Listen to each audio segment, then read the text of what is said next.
Hey everyone, welcome back to the channel. So today we have a 2005 Mercedes E55 in the shop, and we're going to be replacing our lower ball joint. Now before we go ahead and begin, if you haven't subscribed to the channel, hit the subscribe button down below and definitely smash that like button because it helps the channel out. And with that said, let's go ahead and get started on today's video. So first I'm going to disconnect my strut here. It's a 21 millimeter nut and bolt. We're going to go ahead and drive this out. Now sometimes they come off easy, sometimes they do fight you. This car has had a new control arm put in, and I did soak this overnight while it was sitting in the shop just to avoid any issues. So now that we have that loose, this bolt here is probably going to be under some pressure, which is common. So then I'm going to come here and we're also going to loosen up our stabilizer link. The main reason why I like loosening this is I don't want to have any tension on my arm because we have to lift this up and over our ball joint. So I'm going to go ahead and work this bolt off. And there's no real good way to work this bolt off unless you do it manually, because it's hard to get a tool in there. But it's pretty straightforward, just like that. So now that we got those two off, what I'm going to try to do here, and this may or may not work, is see if this thing is under pressure, which it still is, which is fine. So we're going to leave this bolt in there and we're going to leave this attached for now.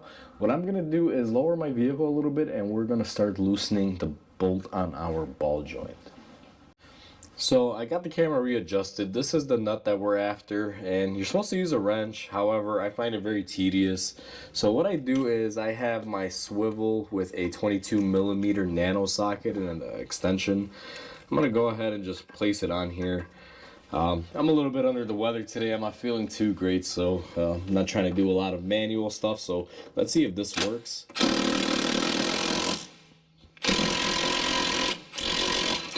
Alright, so that actually did work. We were able to get our nut off.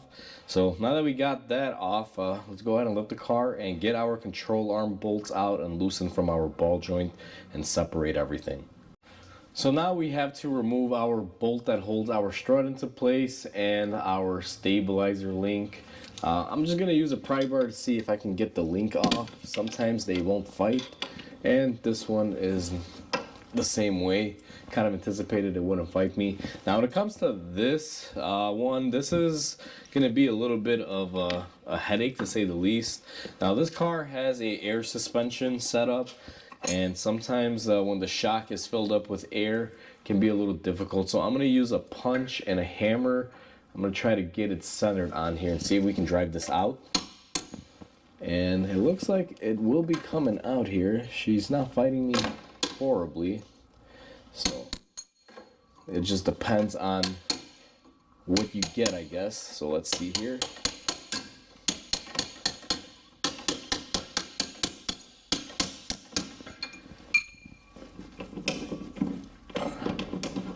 Alright, so it actually came off fairly easily, didn't fight me. One thing that I will say is that if you have a air suspension model, it may be a good idea to disconnect the battery, because the computer does read the air suspension when the car is off. Sometimes it is prone to turning it on and leveling it out, and that's not something you want to have happen, because you could potentially blow up the air strut if it overinflates. So now that we got that off, this should have came off. These are always a little bit of funny to get off, but I think we should be okay with it just loosened up like that. Next thing that we're gonna do is go ahead and separate our ball joint from our arm. So now it's time to remove our ball joint, and the best way to remove these is by having the separator tool. You just basically slide it on there, and then you start tightening this up, and it should force the ball joint out of its groove. You could also do the old school method of trying to hit it, but sometimes they are tough. Now you can see ours basically just separated pretty easily. So now that we got that off, it is time to move our control arm out and see if we can get some extra room in here. So now that we have our ball joint released and separated from our arm, what I'm going to try to do is get this ball joint out of its, I guess you can say, hole there, or where it would normally sit, just like that. And as you guys can see, we can swing this up and out of the way and give ourselves room. But in order to do that, we're going to need something to hold it. Now this is where I like to implement my screw jack. So what I like to do on these is I'll place my screw jack underneath here and just kind of help keep this assembly up and out, and you know, kind of leverage to where I want it. Now I gotta set this up. Everybody's gonna use a different technique here. Some people may want to remove the whole control arm, but since this knuckle assembly is pretty heavy, what I do is I just put it on the screw jack and I'll just kind of lift it up and manipulate it in the way that I want it to be, which is going to be about right there. Now I have enough room to get my ball joint press in there and be able to work on it. So I'm going to find the adequate angle to place the camera in, and I'll show you how I press this ball joint out. So now we are getting ready to press our ball joint, and depending on what kind of press you have and what adapters, this process will vary. But for my top, I have my cup and my open end. I'm just gonna go ahead and place it up on here. Now it's gonna be fairly difficult because we have very tight working spaces, but you know, I'm just gonna set it up as good as I can here. Now again, it'll vary depending on what ball joint press you have and what adapters you have, but this is how I choose to set mine up, and hopefully this will work because I don't have quite the exact cup that I would like to have to, you know, be able to receive the ball joint that we're pressing out, but I'm hoping this will work. So I'm gonna go ahead and grab my socket with my gun to start tightening it up. Now I don't typically recommend using a gun. I'm gonna use this to see if it's gonna give. So I cut the camera there because it was gonna get too loud, but I was able to get it off successfully. I was able to press our ball joint out. So let me go ahead and grab this out of there, and everyone will see our ball joint is in our cup. Now that our ball joint is out of the receiving cup, what I like to do is come in here and just clean up my area. Now this is an aluminum knuckle. There's usually not a whole lot of corrosion. Even as these cars have aged, they still don't really rust up that bad when it comes to suspensions from what I've seen. And we are in the Midwest, but you know, like I said, they're kind of resilient to say the least. So I'm gonna use some brake cleaner here. I'm gonna just kind of spray off all the old grease that had flung out of the old ball joint and use my rag to clean up any internal areas here. Now, if your car is severely corroded, you can run a little bit of a cloth in here, like a little bit of very light sandpaper. However, you got to be careful because it is aluminum, and you know, it is a press in, press out ball joint. Sometimes over the years, you can expand the hole and you don't want to take off too much material. So unless they're really corroded or bad, I typically just hit them with brake cleaner and a rag. So now this is going to be the new ball joint. As you can see, it's a press in style and basically just fits in like the old one did. So what I always like to do is I'm going to match it up to make sure that everything is good here. And now, depending on what kind of press you have to press this in, you're going to want to find the different adapters that you can use. Now I'm going to go find my adapters, and when I come back, we're going to go ahead and press this back in there. So I've gone ahead and set up my ball joint press the way I feel it should work, and let's go ahead and press this in there. Now I'm probably going to cut the camera because it's going to be loud, but again, depending on what kind of press you're using, they have different adapters, so your setup is going to be different from mine regardless on this stage.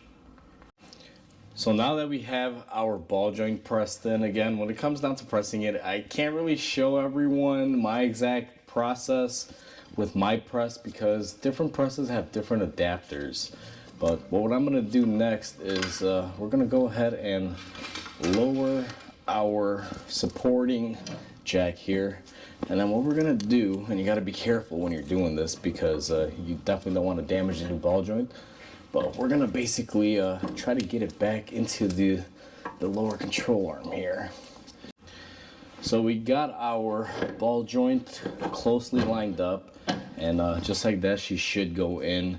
Now what you're gonna do is go ahead and grab the new nut that we have for the ball joint, and we're going to hand thread it up here, just a couple threads to keep the assembly into place, just like that. So now it's time to go ahead and put our strut and our stabilizer link back in. Now the stabilizer link, last time we saw it, it was still attached on here, but it actually flipped right up once we lowered our ball joint. So what we're gonna do, and it's not too horrible, is we're just going to get these two to mate up, and we should be good right there, and get that on there. And what I'm gonna do is just take the bolt, a couple threads, and get it to thread in there. Now it's not pressed all the way. This does have a, I guess you can say, bolt on the inside where it matches up, and to kind of show everyone. See how it looks like a nut that's gonna correspond on here. So right now I just have it loosely on there. The reason why I put it on there, it's gonna help support the arm and the assembly a little bit to hopefully make me putting the strut bolt in a little bit easier. This is gonna be one of the tough stages on this. So what I like to do is I'm gonna use the punch tool that I initially used to remove it. And let's see what we can do here. It's pretty lined up. Let me grab a pry bar. This is the stage of this that I always hate. Usually pressing the ball joint in and out is a challenge depending on your tool set. And then getting this back in, especially when you have airmatic like this vehicle has. So what I'm gonna do here now, and let me see if I can get a little bit of play, which I should be able to. But lining this up with one person here can be a little bit of a pain. So I'm gonna pull the assembly down and get that lined up. Didn't even need a pry bar, just needed to pull down on the rotor from up here. I just kind of pulled it down and was able to get it in there. So, that wasn't as horrible as I thought it would be. Could be because the car is set on the lowest setting for the struts, so there's not a whole lot of air in the airbag holding the car up. So now that we got everything basically loosely put on here, what I'm gonna do is make sure that we are lined up good when it comes to our stabilizer link. That's gonna be the next challenging thing. Now it shouldn't have moved a lot, so let me see if this is going to go right in there or if it's gonna require me to play around with it. And just like I thought, it's gonna go in. The square drives are lining up with everything. Never ever use the impact on this because if it's not lined up, you're gonna want to shift it and move it. Now if you do find that it's not lined up correctly, you can take a wrench on the inner side, kind of like you're holding a nut on a sway bar link, and you can kind of position it to how you need to if it's not lining up correctly. But ours is pretty much there. So now that we have everything in place, all of our nuts and hardware are back in, all we're gonna have to do is tighten and torque everything. So I'm gonna go ahead and do that off camera, and I'll be right back once we're all done. So before you tighten these, there's a quick note that I almost forgot to mention. The bushing for the strut, it's gonna require the weight of the vehicle to be on it. Now when you're doing this with a jack and jack stands on the floor, what you can do is put a jack underneath the ball joint or knuckle assembly here and basically lower the car onto it. It'll handle the weight, and then you can tighten your bolt. Here in the shop, I'm using my screw jack here and my lift. I don't know if everyone can see that, see how it preloads the suspension. And the reason being is you want to have this bushing preloaded and tightened at right height, because if you tighten it now and then you lower the weight on it, it's going to stretch and it's going to pull on it and basically bind it up. It's going to destroy the bushing on there, and you'll have issues with your control arm sooner than later. So make sure you put the weight of the car on before you tighten this. Now, as you're doing that, if you're able to keep the weight of the car while tightening your ball joint nut up here, the new one, that's also going to help you because the ball joint is going to be pushed up into the knuckle. It's going to keep pressure on it, and that'll help keep it from spinning and having to grab it. These ball joint nuts have nylon locks on there, so sometimes when you're trying to spin it, it's gonna be a little bit difficult to fully tighten it if there's no weight on there. It'll just wind up spinning the ball joint with the nut. So if you do this, not only are you gonna get your proper preload on your bearings, you're actually gonna make tightening your ball joint a lot easier.